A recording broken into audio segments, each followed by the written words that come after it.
The auditions were amazing. I mean, they're always brilliant in terms of, specifically in LA and New York, they're always brilliant because that tends to be where professional dancers gravitate towards, because there are more opportunities on the East Coast and on the West Coast than there are, say, in the middle of the country somewhere, in Memphis or Nashville or something like that.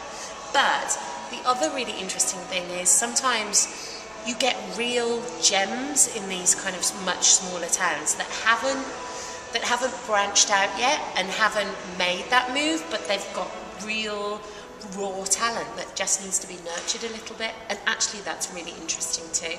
So it's been a real mixture. Some you know, sometimes it's even dancers that have auditioned several times that are now kind of ready, and they've been and taken all the different classes and they've got themselves to the place where it's like, okay, now I'm ready.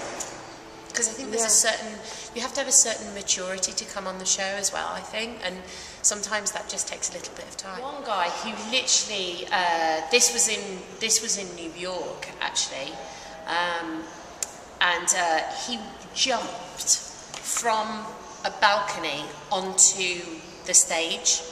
So he stood at the top of the balcony, balanced on his hands, and then did a somersault flip onto the stage. I'd never seen anything like it. It was literally... Oh my God. And I think, if I'm remembering correctly, he'd worked for Cirque du Soleil too. So he was used to doing all those kind of daredevil type tricks. Wow. But he was amazing. We kind of elevate them to a certain position so people do recognise them and do know their names. And it's a position that actually quite often dancers don't get.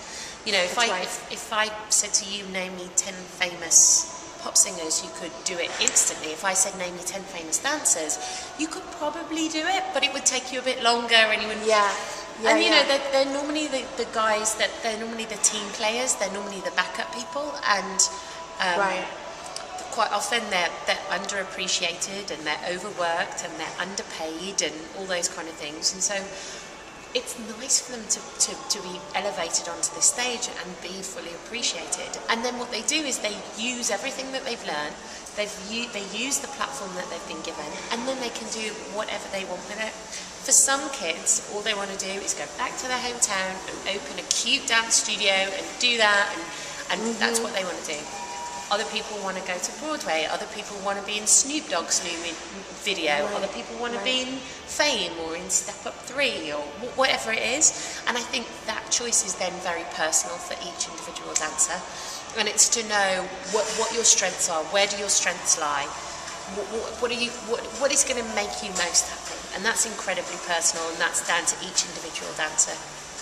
I get it. You know, I would imagine that after being on the show and getting through, especially if you're in the top 10. To be honest, a dancer's life anyway is incredibly hard. Nobody goes into being a dancer because they want to be rich and famous. They just don't, because they're not, like I say, they're normally the backup guys. They're never paid. They're never, you know, paid properly. They get injuries all the time. They're not really fully appreciated. It's a bit of a thankless task. The only reason people dance is because they love to dance, and they're incredibly passionate about it. And that's the reason they put themselves through it, because a dancer's career is so short as well. And of course you can go on and be a choreographer and you can do all that, but an actual dancer's career is very short. And that's the only reason that they do it, is because they love it. And it's the same as our show, you know, they just adore it. And towards the end, it gets really tough. For like the top 4, they have to do, you know, they can sometimes have to do 6 numbers in a show. And by that point, they've been doing it every single week. Their feet are torn up, they're bruised and battered. And it's not just a physical thing, it's a mental stretch for them as well, because it's, you know, we're kind of putting them in this pressure cooker situation, and they have to keep it together, and they have to, you know, it's difficult. They have to focus. So it is tough, but it's also a great life experience too. It's an adventure. Yeah, of course. You know what? It's impossible not to. You know, they're so talented. Yeah. They're so talented, and they're so charming, and just generally dancers as people are incredibly charming. You know, they have this sense of camaraderie between them all, which is really lovely.